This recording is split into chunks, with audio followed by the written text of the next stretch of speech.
Entonces, el cristianismo es una persona que ha reconocido sus pecados delante de Dios, que reconoce que Cristo en una cruz pagó por ellos, que nunca hubiéramos podido pagar nosotros por nuestros pecados, que le invitamos a nuestra vida y de ahí en adelante comenzamos a caminar y a seguirlo todos los días a través de la Biblia. Jesús dijo: escudriñen las Escrituras porque ellas dan testimonio de mí. Cualquier persona que me diga que es cristiana y no lee la Biblia, no la medita, ni la estudie, su cristianismo es religioso. Pero no eres un hijo de Dios ni una hija de Dios. La iglesia cristiana tuvo sus raíces en el judaísmo. El Señor Jesucristo fue judío. Los primeros apóstoles fueron judíos. Las primeras iglesias fueron judías. Así como también en el antiguo pacto, lo que usaron los apóstoles, los que escribieron el Nuevo Testamento, todos ellos fueron instruidos en el Antiguo Testamento o en la Torá. Así que tenemos que las raíces del cristianismo se encuentran en el judaísmo. En Hechos capítulo 2 encontramos el primer retrato en la Biblia de lo que es una iglesia cristiana, actitudes que debemos de mantener nosotros también y conservar. Dice Hechos 2:42, y perseveraban en la doctrina de los apóstoles. O sea, los primeros cristianos del siglo I eran discípulos, no eran del domingo nada más, sino que entre semana tomaban estudios con los apóstoles, venían al diplomado, tomaban estudios entre semana, no eran personas de domingo nada más. Los cristianos de domingo nada más son los religiosos, pero no los cristianos. Los cristianos no se conforman con una palabra de Dios el domingo, anhelan, aman, tienen un hambre por la verdad, tienen una pasión que Dios ha encendido en sus corazones como un fuego inextinguible por conocer a Dios. Y si tú no tienes ese fuego que arde dentro de tu vida por conocer a Dios y conocer la verdad, estás muy lejos de llamarte cristiano. Dice la Biblia a continuación que también en la comunión unos con otros, se juntaban unos con otros, comían unos con otros, cenaban unos con otros. Si tú eres cristiano, tus mejores amigos son cristianos. Si tú eres cristiano y tus mejores amigos no son cristianos, no eres cristiano.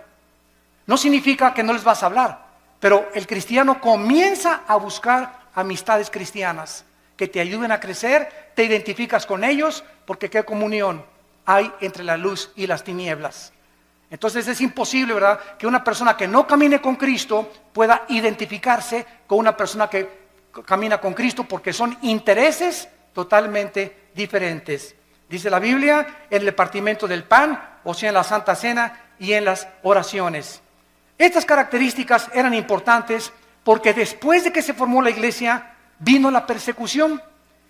El mundo dio a Cristo, el mundo crucificó a Cristo, el mundo también tendría que perseguir a los que siguieran a Cristo. Y no ha cambiado las cosas desde hace 20 siglos. Dice la Biblia en el capítulo 7 de los Hechos, versículo 54 al 60.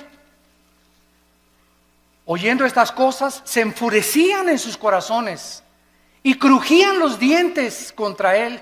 Pero Esteban, lleno del Espíritu Santo, puesto los ojos en el cielo, vio la gloria de Dios y a Jesús que estaba a la diestra de Dios, y dijo: he aquí veo los cielos abiertos y al Hijo del Hombre que está a la diestra de Dios. Entonces ellos, o sea, los religiosos, dando grandes voces, se taparon los oídos y arremetieron con él. Versículo 59, y apedreaban a Esteban mientras él invocaba y decía: Señor Jesús, recibe mi espíritu. Y puesto de rodillas clamó a voz: no les tomes en cuenta este pecado, Señor. Y habiendo dicho esto, durmió. Porque de acuerdo a la Biblia, los cristianos no morimos en el sentido de que nuestra existencia cesa. Cuando un cristiano se muere, pasa a otra dimensión. Pasamos a otro plano de descanso eterno de nuestra alma. No dejamos de existir porque somos eternos, porque tenemos al Espíritu de Dios viviendo dentro de nuestra vida. La persecución arreció contra los cristianos. Primero vinieron las advertencias, les prohibimos que prohíban este evangelio. Después los torturaron, comenzaron los azotes y después la muerte. El primer mártir, lo acabamos de leer, se llamó Esteban. La persecución oficial contra la iglesia cristiana comenzó en el año 64 después de Cristo por el emperador romano Nerón. Duró 6 días y 7 noches. Nerón asesinó a 2 millones de cristianos. Ellos fueron quemados en los parques públicos, los echaban a perros rabiosos, los metían a un coliseo donde abrían la puerta a los leones, a los tigres, a las hienas, a perros rabiosos, para que ahí se los comieran y los deshicieran. Y desde ahí en el Coliseo romano los cristianos, cuando Nerón estaba desde su trono mirando todo, les gritaba: ¿por qué ustedes no me reconocen que yo soy Dios? Y decían los cristianos: solo hay un Dios, el Dios y Padre de nuestro Señor Jesucristo. Y los cristianos del siglo I veían cómo venía el león y le arrancaba a su hijo de 5 años la cabeza enfrente de ellos. ¿Qué harías tú? Y venía el tigre y despedazaba a tu esposa. Y después venían contra ti las fieras. ¿Saben una cosa? Estaban tan llenos del Espíritu Santo que ellos sabían: ok, llega y le arranca el león la cabeza a mi hijo. ¿Cuánto va a sufrir mi hijo? 30 segundos máximo. ¿Cuánto sufrimos cuando llega el león y nos clava aquí sus dientes en la yugular y comenzamos a desangrarnos? 45 segundos. Pero después de 30, 45 segundos, Cristo estaría esperándolos en la gloria. Cristo estaba esperándolos. La resurrección de Cristo, el hecho de que supieran que Cristo había resucitado de los muertos, fue lo que les impulsó y lo que les llenó de ánimo y de valor para enfrentarse a la muerte. Y dice en Apocalipsis 12 que le hemos vencido porque menospreciamos nuestras vidas hasta la muerte. Para el cristiano el morir es Cristo y el morir es ganancia. Podemos vivir para Cristo, pero cuando morimos, ¿qué es lo máximo que nos puede pasar? Nos está esperando la gloria por causa de que hemos sido fieles a Dios. Pero los cristianos del siglo XXI, ya no voy a la iglesia porque doña Chencha me hizo caras y me hizo fuchi. Ya no voy a la iglesia porque esta no tiene aire acondicionado. Ya no voy a la iglesia. Los cristianos del siglo XXI parece que fueron hechos de mermelada McCormick. Duermen en camas de seda, carros con aire acondicionado, casas con calefacción. Y ahora, como lo vamos a ver más adelante, ahora hasta los predicadores del siglo XX piden ya hospedarse en hoteles 5 estrellas, a que los reciba una limusina en el aeropuerto y que les den $500 la noche. Y los cristianos del siglo I, el ejemplo que nos dejaron Pablo en caballo, en azotes, en persecuciones, en trampas. Vean la Biblia, estos eran los cristianos que marcaron y pavimentaron el camino para la iglesia que somos nosotros. Pero nos hemos tan mal acostumbrado, estamos tan consentidos los cristianos del siglo XXI que ya se nos ha olvidado que no solamente fuimos llamados a creer en Cristo, sino que fuimos llamados a sufrir por Cristo también. Dice la Biblia que después de la persecución fueron esparcidos por todos lados y el evangelio comenzó a expandirse a Europa, a África del Norte y al Medio Oriente. Después se murieron los apóstoles y surgieron los padres de la iglesia, que se llamó los padres apostólicos en el siglo II y III después de Cristo. Se caracterizaron por comenzar a ser discípulos. Los apologistas defendieron la fe, los polemistas defendieron las herejías y los teólogos estudiaban la teología para acabar con las herejías que estaban entrando al cristianismo. Ahorita en el cristianismo, en el siglo XXI, yo que estoy viajando por todo el mundo ahora, me doy cuenta la condición tan patética, tan lastimera y tan triste en la que viven la mayoría de los cristianos. Se comen todo, lo creen todo, hemos llegado a abandonar la Biblia. Si un predicador es famoso le creen, pero ya no estudian la Biblia y ya no hay defensores de la fe, ni personas que tengan el celo de Dios de poder defender la palabra con su propia vida. Vino entonces después la famosa conversión en el año 337 después de Cristo de un emperador que se llamó Constantino. Escuchen, pasaron 3 siglos y no había papas.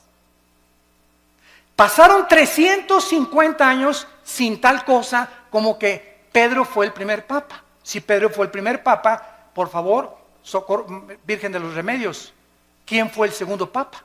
¿Quién fue el tercer papa? Pasaron 350 años sin que hubiera tal papado. el emperador Constantino nombró al obispo de Alejandría y de Constantinopla pontífice.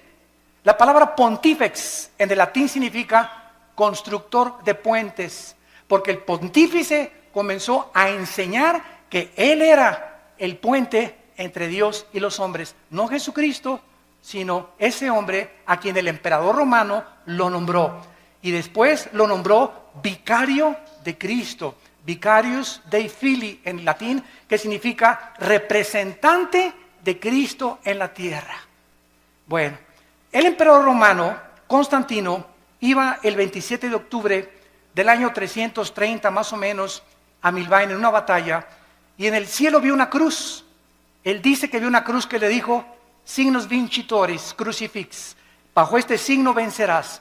Constantino cesa la persecución del Imperio Romano contra los cristianos, ya no los persiguen a los cristianos, y él absorbe el cristianismo constantino como la religión oficial del Imperio Romano. Y desde Constantino a nuestros días, los cristianos son por herencia y por tradición, y no porque han nacido de nuevo. Mi mamá fue católica, yo soy católico. Mi papá es budista, yo soy budista. Y así los padres heredan la religión sin que los hijos se hayan convertido a Cristo verdaderamente. Quiero decirles que Teodosio en el año 395 hizo oficial el decreto, y ahora los cristianos, todos absolutamente, por ser hijos de padres cristianos, eran cristianos también. Vinieron después, en el siglo 9 y 10, en el año 1095, las cruzadas. El Vaticano, para recobrar la Tierra Santa de los musulmanes, ordenó 7 cruzadas en total. El papado apareció por primera vez hasta el siglo VI. 600 años pasaron sin que hubiera un jefe representante de todos los cristianos en el mundo. Alcanzó su cenit el papado en el siglo XIII, y desde entonces hasta el siglo XVIII ha comenzado a menguar la influencia de Roma sobre el pueblo. La palabra papa significa pater en el latín, que fue aplicada a los padres de la iglesia. En el año 500 después de Cristo comenzó a limitarse al obispo de Roma nada más, y después se convirtió en el papa o en el jefe de todo el sacro imperio romano. Durante 500 años, repito, no hubo papas. El primer papa, apúntalo, fue Gregorio I. El primer papa funcionando desde el Vaticano en el año 590 después de Cristo fue Gregorio I. Cuando el papa asumió el Vaticano, cerraron la Biblia y se hizo un decreto que nadie podía leer la Biblia. Le pusieron un candado a las escrituras más que con el permiso del Vaticano.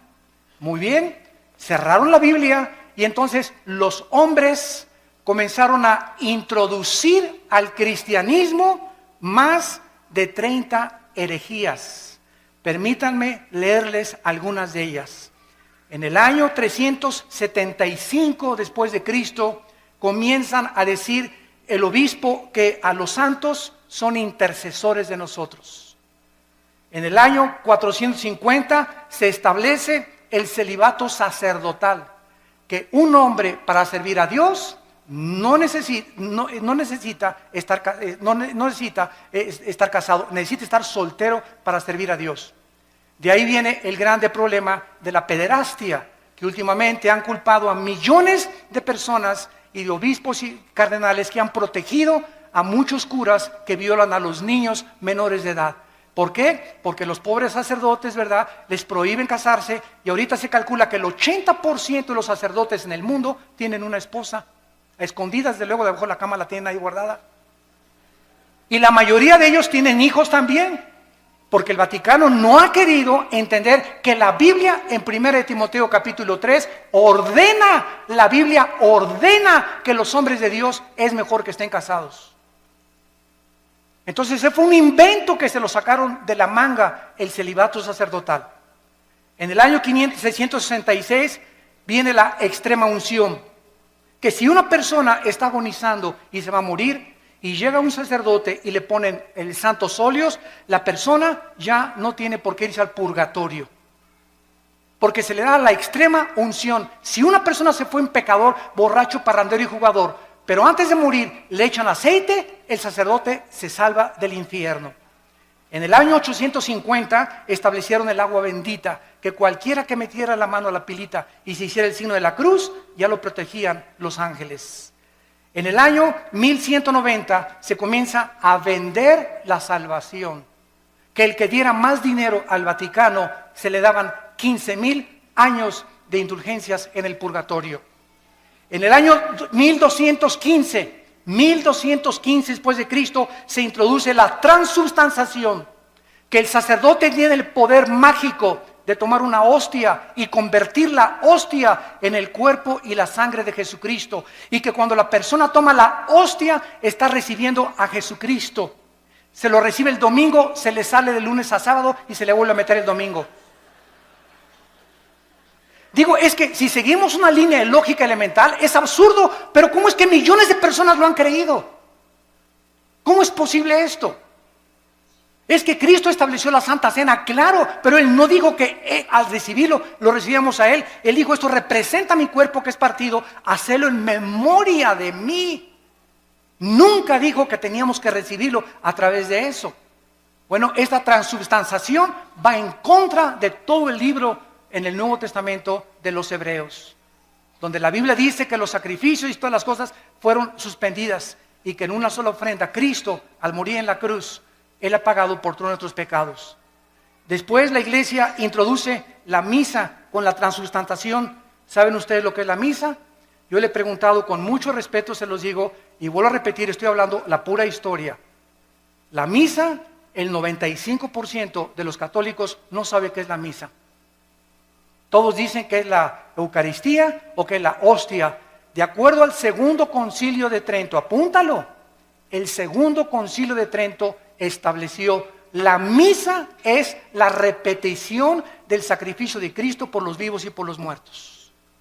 Cuando el padre entra al altar, levanta la hostia, y yo me acuerdo cuando yo fui acólito, me acuerdo todavía del latín, el padre dice, me introduzco al altar Dei, adeum qualifica juventutes meam, quera mis pea, quera mi idea, quera mi repulistis.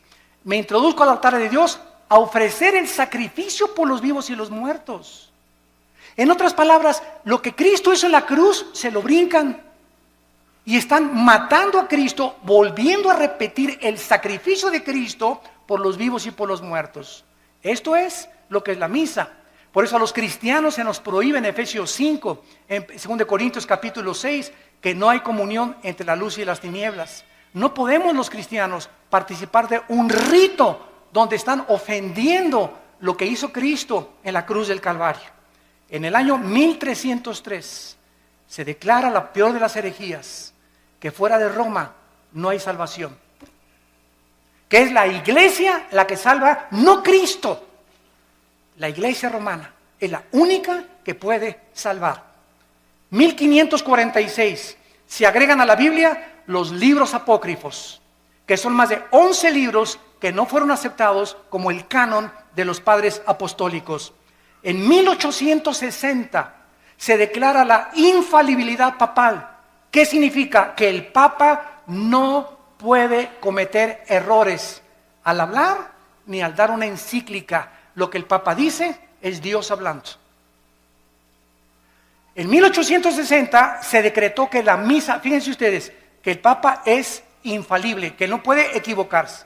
Muy bien, pasan aproximadamente como un siglo, 1960 y 61, y el Papa Juan XXIII, un Papa gordito, a mí me caía muy bien porque era muy honesto. El Papa Juan XXIII, por primera vez desde el año 350 después de Cristo, por primera vez en la historia, el Papa Juan XXIII, en 1961, abre la Biblia. Y comienza a leer y comienza a decir, ah caray, ah Chihuahua, cuánto apache. Dios mío, pero ¿qué es esto? Dios mío, pero ¿qué es esto? Dios mío, pero este libro lo hemos abandonado. Y entonces el Papa Juan XXIII manda quitar la misa en latín. Y ya no se da en latín la misa. Ustedes que son de los 50 o que eran niños en aquella época se acordarán que entrábamos a la misa y era en latín. Ahora es en cualquier lado. El Papa Juan XXIII manda quitar las imágenes de las iglesias. Porque él se da cuenta que los santos no merecen nuestra adoración. ¿Cómo nos vamos a hincar delante de una estatua? Y manda quitar las estatuas de todas las iglesias. Hay muchas que lo siguen todavía llevando porque son iglesias muy radicales. Pero el 80% de las iglesias católicas en el mundo ya no tienen imágenes más que de María de vez en cuando. El Papa se declara infalible. En 1634 se promulga que solo el Papa puede decir quién es santo y quién no es santo en la famosa canonización. Que si una persona se muere, el Vaticano investiga si esa persona nunca rompió un plato. O si esa persona hizo un milagro, para que se le pueda decir que es santo. Si tú lees el Nuevo Testamento, y les digo a todos mis hermanos católicos en el mundo que nos escuchan, que son verdaderamente cristianos, todas las epístolas a los Corintios, a los Efesios, a Filipenses, a Colosenses, a Tesalonicenses, comienza Pablo a los santos de Corinto, a los santos de Filipo, a los santos de Efeso. La Biblia nos declara santos en vida, no después de muertos. ¿Por qué? Porque la palabra santo no significa que seamos buenos. La palabra agios en el griego, que se tradujo santo, significa apartados para el servicio de Dios. De buenos no tenemos nada más que a Jesús dentro de nosotros, porque somos unidos dentro de maldad. Y por eso no podemos confiar en la maldad tan grande que tenemos dentro todos nosotros. Lo único bueno que existe en nosotros es la vida de Jesús. Por eso el Espíritu Santo quiere que dejemos vivir a Cristo y morir nosotros a la carne y crucificar nuestras pasiones y deseos para que la vida de Jesús se pueda manifestar a través de nuestra carne mortal. Esa es la vida cristiana, dejar vivir a Jesús mi vida. No ya yo, sino Cristo vive en mí. Y lo que vivo ahora en la carne, lo vivo en la fe por el Hijo de Dios. En el año 2000, que nos toca a todos nosotros, el Papa Juan Pablo II declara a María corredentora junto a Cristo de nuestra salvación. No solamente Cristo murió por nuestros pecados, María también. Los cristianos, déjenme decirles, respetamos a la Virgen María, más que cualquier católico. Los católicos le han dicho de los remedios, de los lagos, de Zapopan, de la Macarena, de los remedios, y le han puesto nombres de Guadalupe, y la Virgen no se llama Lupita, ni se llama de Zapopan, la Virgen se llama María. Y nosotros la respetamos como la madre de Jesús y como una mujer increíblemente humilde. Pero ella no murió por sus pecados. Ella en Lucas capítulo 2, y esto está en las Biblias católicas, dice: me regocijo en Jesús mi Salvador. María le llama a su hijo su Salvador. ¿Cómo es posible que podamos creer que ella también está pagando por ella no fue crucificada? Es Cristo el único que merece la gloria, el Hijo de Dios. Ante estas barbaridades y estas herejías, que la mayor parte de las personas están ciegas, solamente cuando se nos caen las vendas y leemos la Biblia, nos damos cuenta que tenemos que escoger a quién le hacemos caso, a la Biblia o a los hombres. A los que nos enseñaron estas barbaridades sin tener apoyo en la Biblia, o le hacemos caso a la palabra de Dios. En Gálatas 1, del 6 al 8, dice la Biblia que si alguien anuncia otro evangelio, o si alguien predica otra verdad, que la que no está en la Biblia, queda bajo maldición. En 1 Timoteo capítulo 6, del 3 al 5, dice: si alguno enseña otra cosa y no se resume solamente y conforma a las palabras sanas de Jesucristo, nada sabe, está envanecido, delira acerca de cuestiones, contiendas donde nacen envidias, pleitos, disputas de hombres necios, pervertidos, que han desechado la verdad de Jesucristo. La Biblia es la única guía, la única lámpara, la única luz que nosotros podemos tener. Sea la Biblia veraz, sean los hombres mentirosos. Después de esto vino la famosa Inquisición, que fue el colmo de Roma. Las matanzas y masacres contra todos los que se decían cristianos, los que no se sujetaban a Roma y al Vaticano, los que leían sin permiso la Biblia, como a miles de judíos y enemigos en 1198 después de Cristo.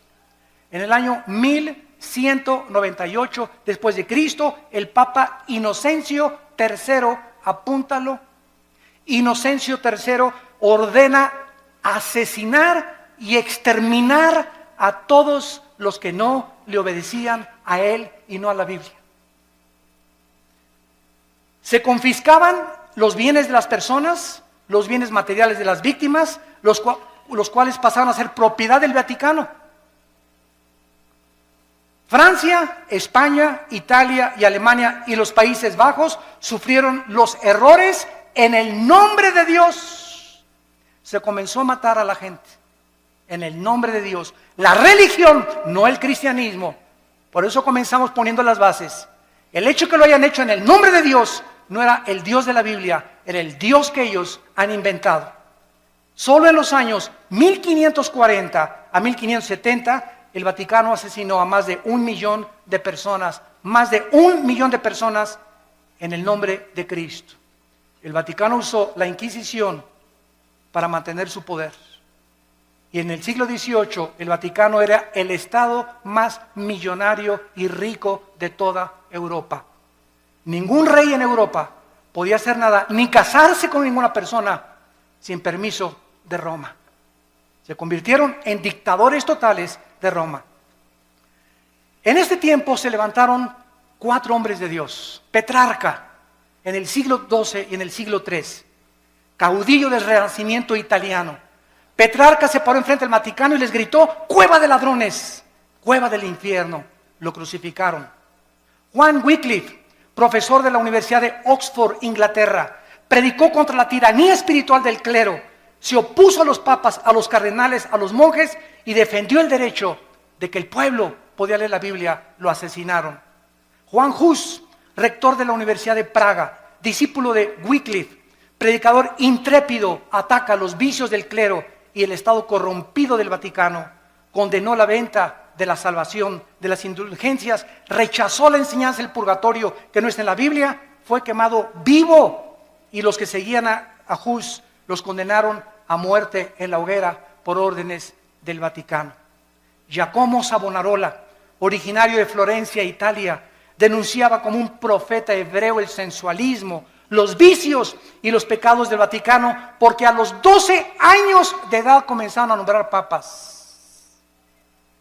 Había papas que tenían 12 años de edad, eran niños y los hicieron papas y nombraron a más del 45% homosexuales.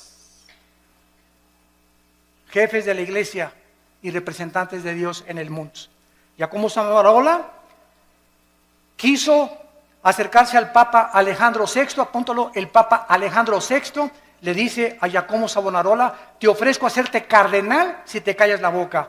Él dijo: no me callo. Lo ahorcaron y lo quemaron en la Plaza Mayor de Florencia, 19 años antes que Martín Lutero publicara sus 95 tesis en la Catedral de Wittenberg, Alemania. Y así llegamos al año 1550, 1546-50, cuando un monje llamado Martín Lutero vivía en Alemania y quería ser monje, un hombre sincero. Y pasó por Alemania un hombre llamado Juan Tetzel. Y Lutero oyó desde el convento donde él estaba recluido que este hombre que envió el Vaticano traía una caja y pasó por todas las calles de Berlín y por todas las calles de Alemania anunciando: en el momento que ustedes pongan un chelín en la bolsa que traigo aquí en esta cajita, el Vaticano les va a quitar 5,000 años de purgatorio. Cuando Lutero oyó que el Vaticano estaba vendiendo la salvación, se horrorizó. Y entonces, de alguna manera, una Biblia llegó a sus manos y leyó en Romanos 1:17: el justo por la fe vivirá. No por las obras ni por lo que demos a la iglesia, sino por lo que Cristo hizo en la cruz. Entonces, él se levantó totalmente del monasterio, se salió y fue a la catedral de Wittenberg y escribió Lutero las 95 tesis que decían, esto dice la Biblia, esto dice el Vaticano. Lo clavó en la catedral de Wittenberg en Alemania, pues se armó la revolución. Agarraron las tesis, se las mandaron al Papa, y pues ya saben ustedes, ¿verdad?, que lo mandan llamar a Martín Lutero, y el Papa Sixto IV, en el año 1476, había iniciado la doctrina de que se podía comprar la salvación con dinero.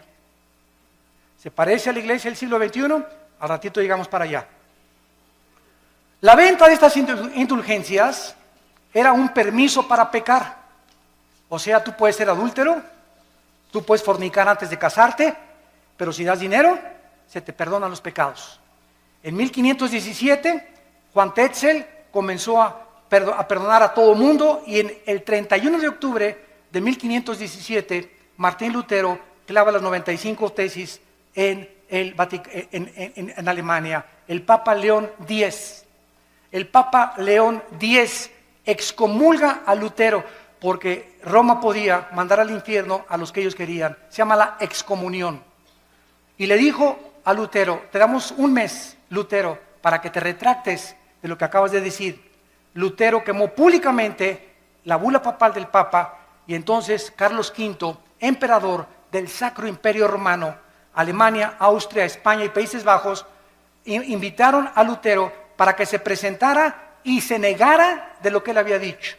Lutero llegó y estaban como 100 cardenales del lado derecho, como 100 cardenales del lado izquierdo, y el Papa sentado en su trono.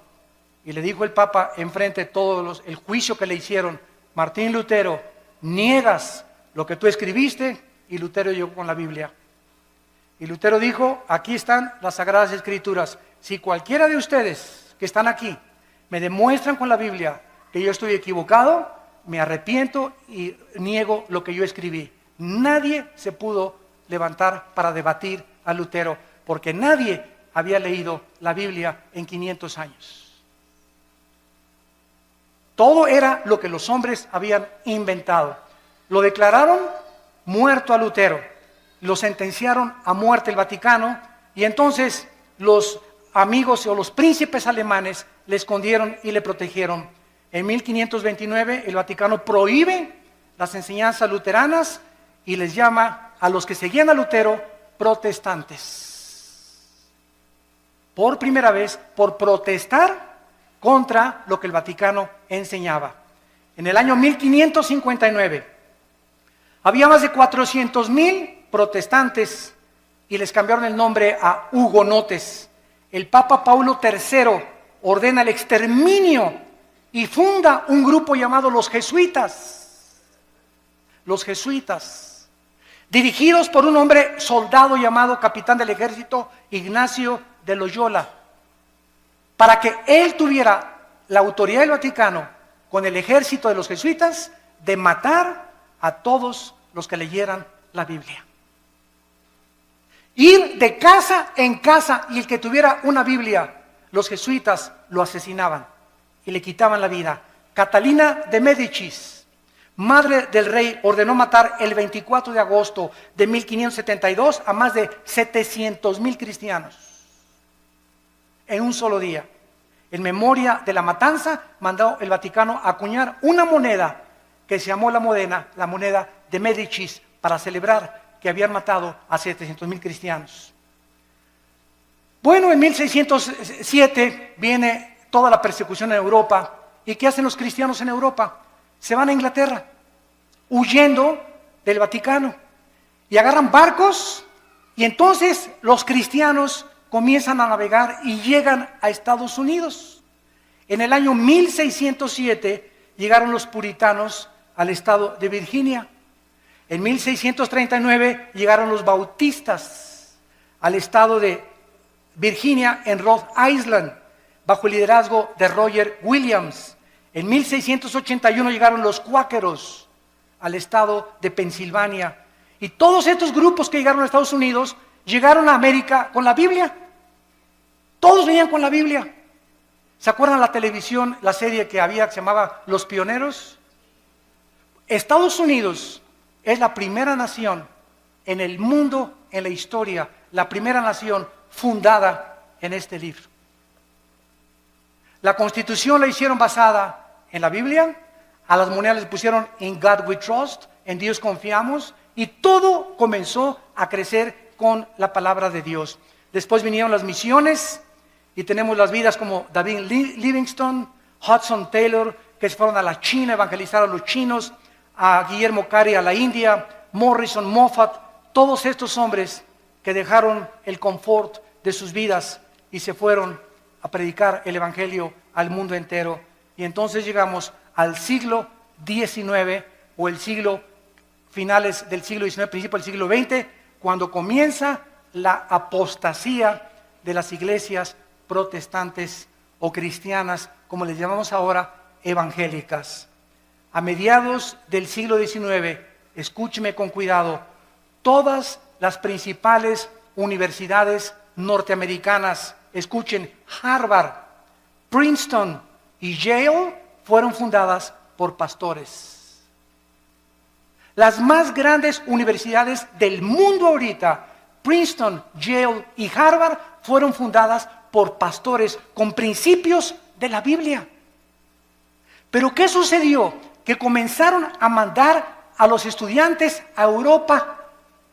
Y en Europa en el siglo XX comenzó el racionalismo francés y el ateísmo alemán, donde Jacques Rousseau y todos los grandes ateos del siglo XX comenzaron a atacar la Biblia, y los cristianos que venían de Europa, estudiantes que llegaron a enseñar en los seminarios teológicos norteamericanos, comenzaron a introducir todas las herejías del racionalismo filosófico europeo, y comenzó a leudarse poco a poco las iglesias protestantes o las iglesias evangélicas.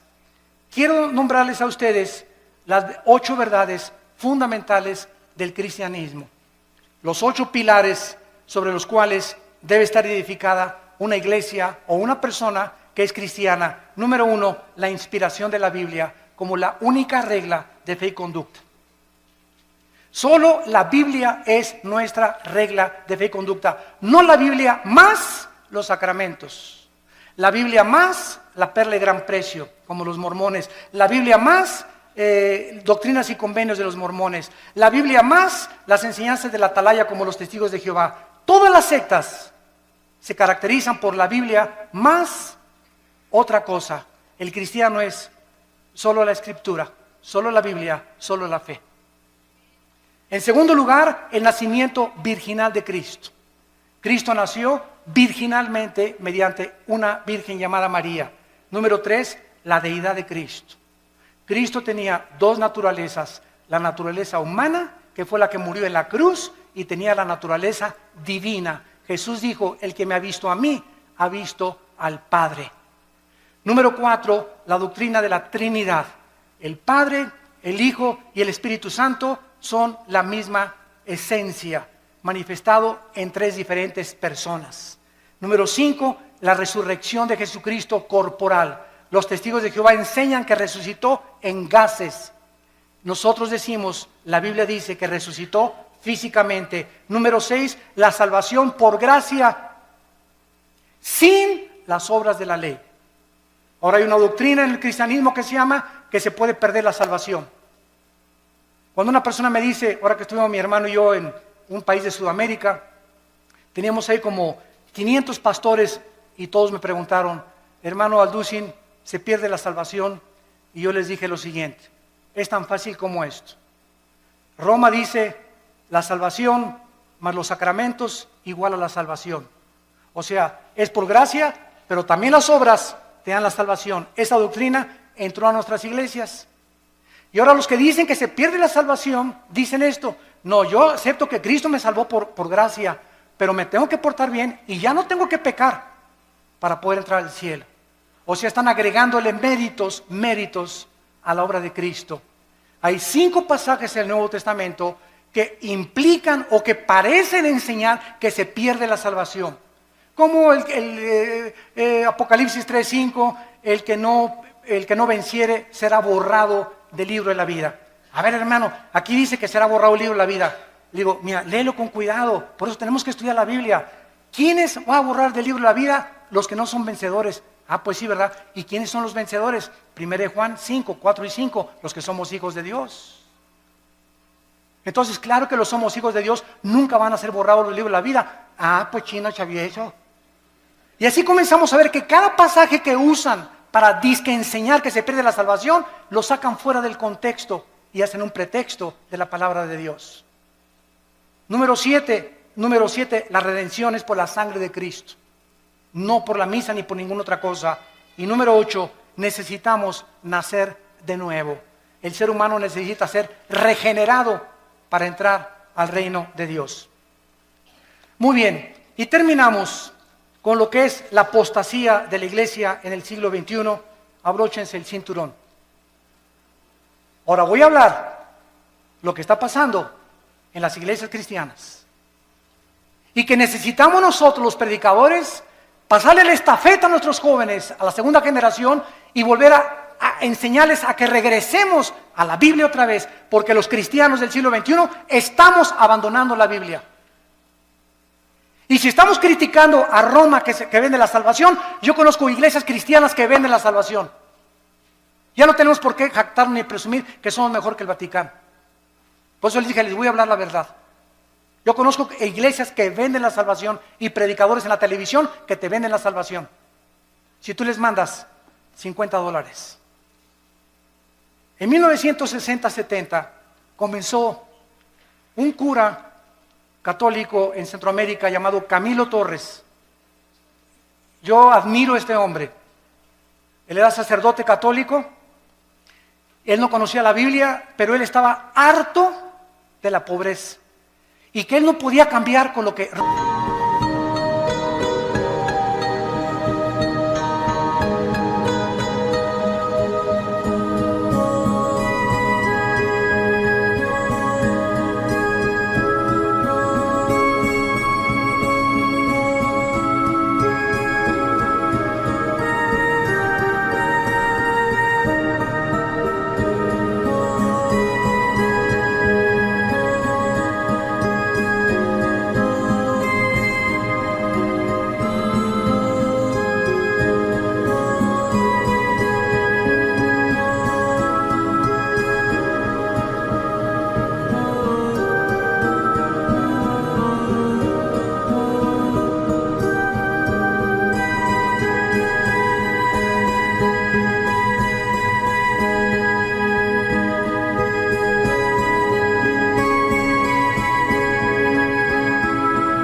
la vida de toda la gente pobre en Centroamérica, Guatemala, Honduras, etcétera, etcétera. Entonces Camilo Torres, ¿saben lo que hizo?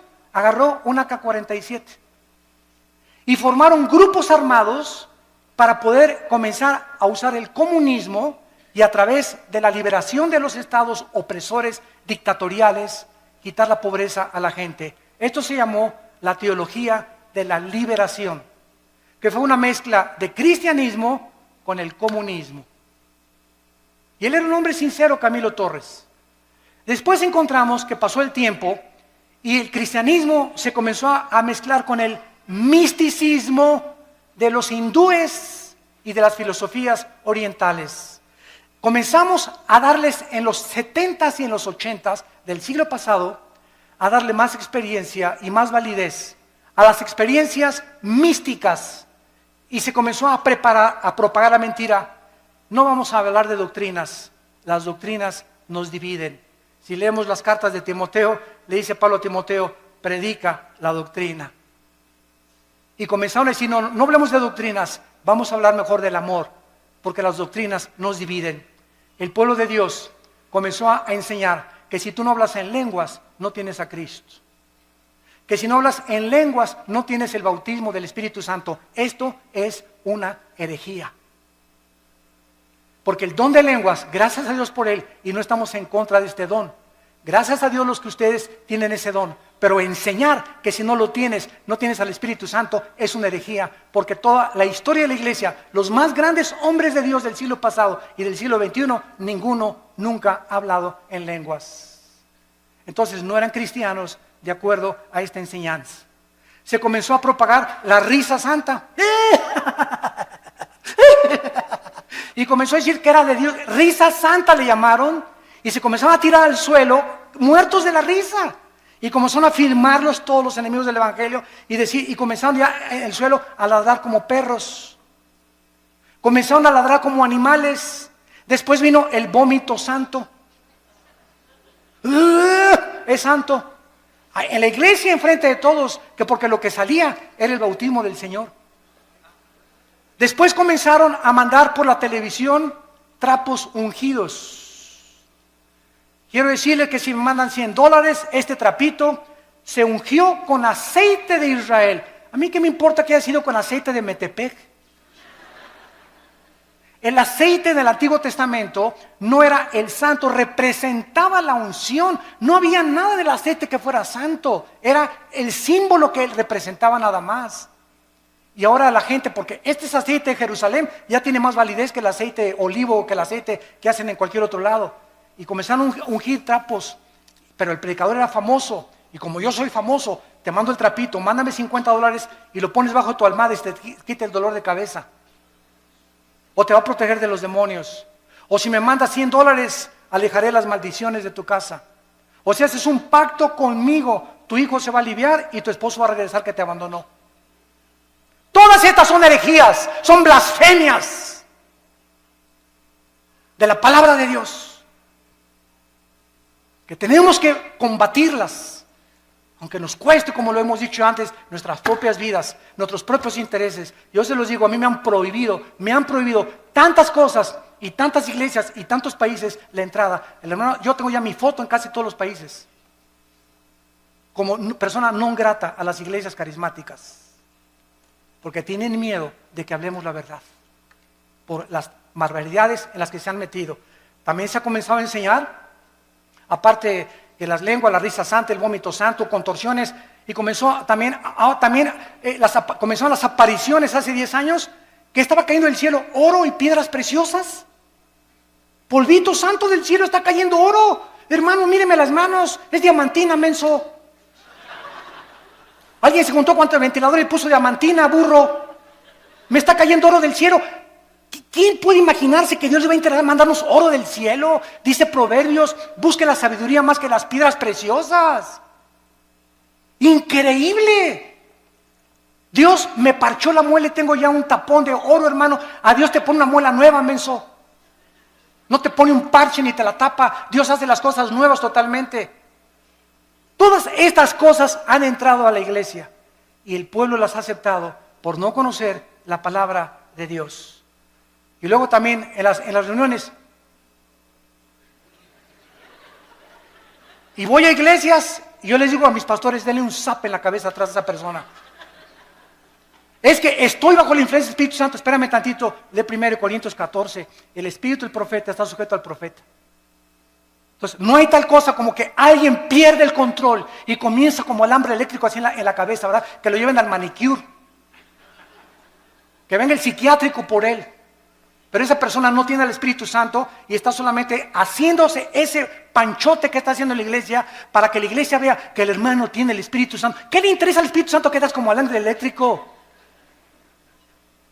En 1 Corintios 14 dice la Biblia, hermanos, dice Pablo, les suplico que en la iglesia no hablen en lenguas. Y si alguno quiere hablar en lenguas en la iglesia, que sea 1, 2 o 3 por turno, nunca todos.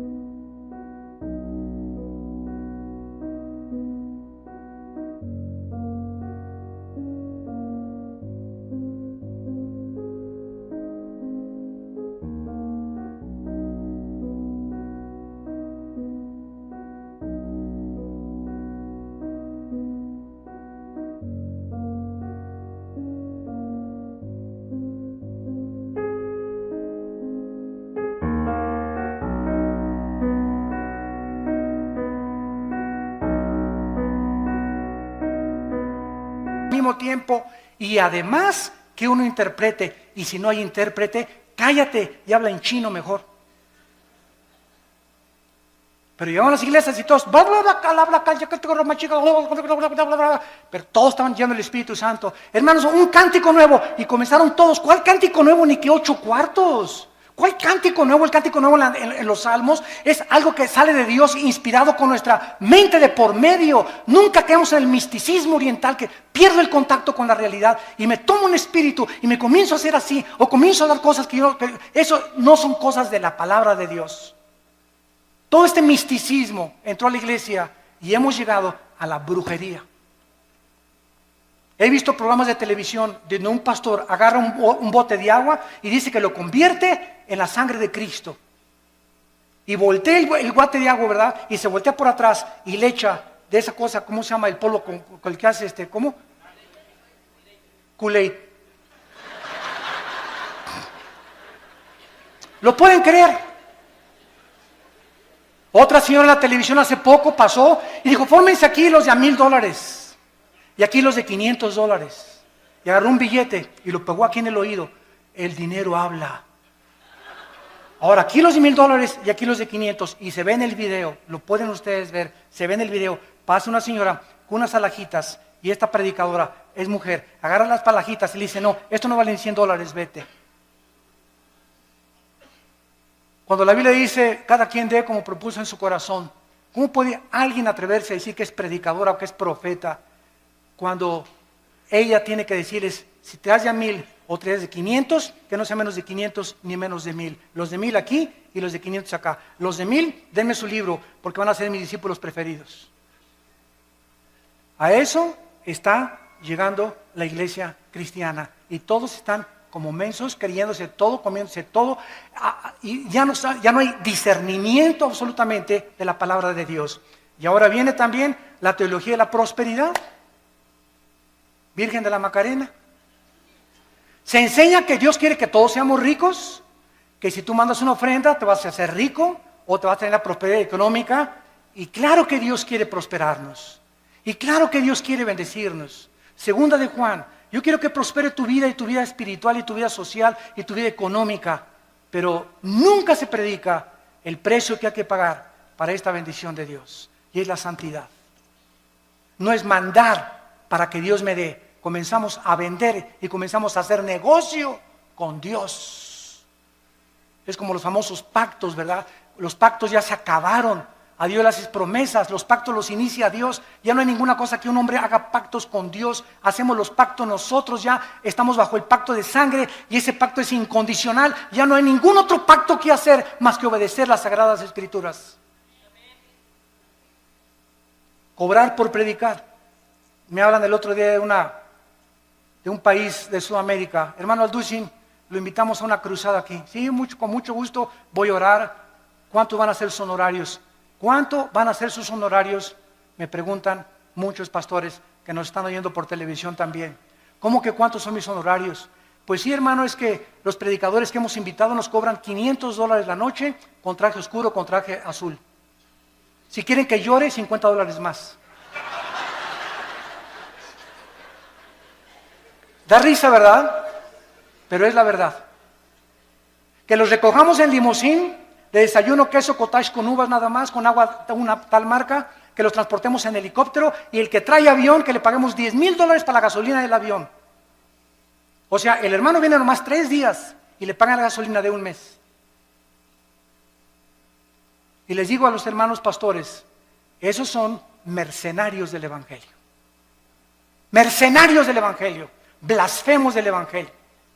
Dice 1 Corintios capítulo 9. Versículo 16, 1 Corintios 9, 16. Si anuncio el Evangelio, dice Pablo, no tengo por qué gloriarme. Me es impuesta necesidad. Y ay de mí si no anunciar el Evangelio. Por lo cual, si lo hago de buena voluntad, recompensa tendré. Pero si de mala voluntad, la comisión me ha sido encomendada. ¿Cuál es mi galardón? Que predicando el Evangelio, presente gratuitamente el Evangelio de Cristo. ¿Qué me dicen los hermanos? Bueno, ¿qué nos piden entonces, hermano Alducin? Miren, pues págame el avión y un hotel, no importa si es una estrella. Ahora que fui a Guatemala estuve en un hotel, ¿verdad? De una estrella, creo que el ventilador casi me cae en la cabeza. Anduve 2 veces en burro y en caballo. No había ni en qué transportarme al estadio donde fue la cruzada de casi la mayoría de indígenas. Imagínense ustedes, ¿somos mejores que Cristo y que Pablo nosotros? ¿Qué pastores pirruration y qué nada? Exigir esas cosas, ¿cómo es posible? Que hemos llegado a ese grado. Nos hace llorar, nos hace hervir de enojo, una ira santa contra la palabra de Dios. Lo que han hecho estos hombres y que están aceptándose como algo normal, porque lo peor de todo es que ya es algo normal, se está aceptando igual ya, los músicos igual, $15,000 si quieren un concierto. Oiga, pues que no se pague la vez, pues junten dinero y que los mande a su iglesia. Nunca el cantante o el predicador es un negocio, es un ministerio llamado por Dios. Yo les digo a los hermanos, páganme el avión y el hotel, si me quieren acostar en el suelo, una cama de piedra, una cama de piedra. ¿Por qué acepto la invitación? Porque oré y Dios me quiere mandar a ese país. Y sabe una cosa, si ustedes me quieren dar una ofrenda, dénmela. Y si no me quieren dar una ofrenda, no me la den, porque yo no voy por ustedes, yo dependo del Dios Altísimo que está en el cielo.